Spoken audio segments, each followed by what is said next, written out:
بسم اللہ الرحمن الرحیم۔ السلام علیکم ناظرین، انسان کی زندگی کتنی عارضی ہے۔ انسان جب دنیا سے کوچ کر کے عالم برزخ میں جائے گا تو اسے اعمال کے مطابق سزا اور جزا ملے گی۔ رسول اللہ صلی اللہ علیہ وآلہ وسلم نے ارشاد فرمایا، قیامت کے دن انسان اللہ کے حضور سے ہٹ نہیں سکتا جب تک وہ 5 سوالات کا جواب نہ دے لے۔ نمبر 1، عمر کیسے گزاری؟ نمبر 2، جوانی کیسے گزاری؟ نمبر 3، مال کیسے کمایا؟ نمبر 4، جو کمایا وہ کہاں خرچ کیا؟ نمبر 5، جو علم تھا اس پر کتنا عمل کیا؟ اگر وہ بخشش کے قابل نہیں تو حکم ہوگا جو سورۃ الحاقہ کی آیات 30 تا 32 میں درج ہے، حکم ہوگا اسے پکڑ لو، پھر اسے طوق پہنا دو، پھر اسے دوزخ میں ڈال دو، پھر اسے ایسی زنجیر میں جس کی پیمائش 70 ہاتھ کی ہے جکڑ دو۔ ایمان باللہ اور ایمان بالرسالت اور ایمان بالآخرت یہ تقاضا کرتے ہیں کہ ہم گناہوں سے بچیں، کیونکہ اسی میں ہماری نجات ہے۔ سوال یہ پیدا ہوتا ہے کہ ان 5 سوالوں کی تیاری کیسے کی جائے اور ہم اپنی زندگی کامیاب کیسے بنا سکتے ہیں۔ حضور اکرم صلی اللہ علیہ وآلہ وسلم کی اتباع اور پیروی میں ہی مسلمان کی نجات ہے۔ اگر ہم حب رسول اور اطاعت رسول کے بغیر زندگی گزار رہے ہیں تو ہمیں قیامت کے دن کف افسوس ملنا ہوگا۔ سورۃ الفرقان کی آیت نمبر 27 میں ارشاد ربانی ہے، اور اس دن ظالم شخص اپنے ہاتھوں کو چبا چبا کر کہے گا، ہائے کاش کہ میں نے رسول اللہ صلی اللہ علیہ وآلہ وسلم کی راہ اختیار کی ہوتی۔ یعنی قیامت کے محاسبے سے ڈرا جائے جس دن انسان کے ہاتھ، پاؤں اور جسم کے تمام اعضاء گواہی دیں گے۔ سورۃ الانفطار کی آیت 10 تا 12 ملاحظہ ہو، فرمایا، یقیناً تم پر نگہبان، عزت والے، لکھنے والے مقرر ہیں، جو کچھ تم کرتے ہو وہ جانتے ہو۔ کلمہ طیبہ کا ورد اور اس کی شہادت، نماز قائم کرنا، زکوٰۃ دینا، حج کرنا اور رمضان کے روزے رکھنا ارکان اسلام ہے۔ ایمان کی عمارت ان ستونوں پر کھڑی ہے۔ اسلام اخلاق حمیدہ کی تعلیم دیتا ہے۔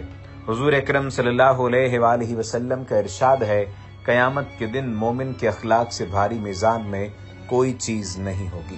رسول اللہ صلی اللہ علیہ وآلہ وسلم نے ایک مرتبہ اپنی مجلس میں صحابہ کرام سے سوال کیا، جانتے ہو مفلس کون ہوتا ہے؟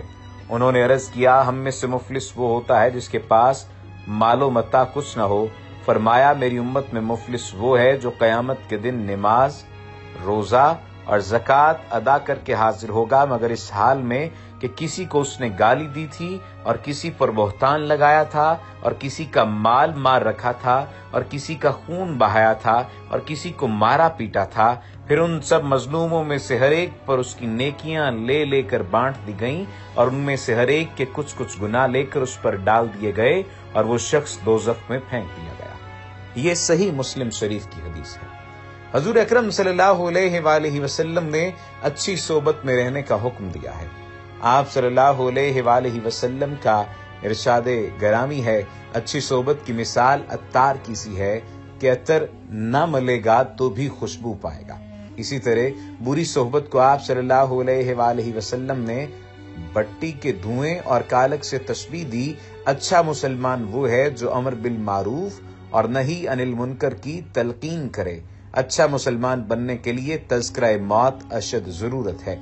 مریضوں کی عیادت کی جائے تاکہ موت کی یاد تازہ رہے، نماز جنازہ میں شرکت کی جائے تاکہ موت یاد رہے، زیارت قبور کی جائے تاکہ موت یاد رہے۔ قبرستان مقام عبرت ہے، انسان ذکر الہی میں مصروف رہے کیونکہ اس سے دل کا زنگ اترتا ہے۔ اب یہ سوال ہے کہ اعمال نامہ کس چیز کا نام ہے؟ اللہ تعالیٰ نے انسان کے اعمال کی نگہداشت کے لیے کچھ فرشتے مقرر کیے ہیں جن کو کرامن کاتبین کہتے ہیں۔ وہ بنی آدم کی نیکی اور بدی لکھتے رہتے ہیں۔ ہر آدم کے ساتھ 2 فرشتے ہیں، ایک دائیں ایک بائیں۔ نیکیاں داہنی طرف کا فرشتہ لکھتا ہے اور بدیاں بائیں طرف کا۔ اسی صحیفے یا نوشتے کو اعمال نامہ کہا جاتا ہے۔ اسے یوں سمجھ لیجئے کہ ہمارے اچھے برے تمام اعمال کے مکمل ریکارڈ کا نام اعمال نامہ ہے۔ قیامت کے دن ہر شخص کا نامہ اعمال اسے دیا جائے گا۔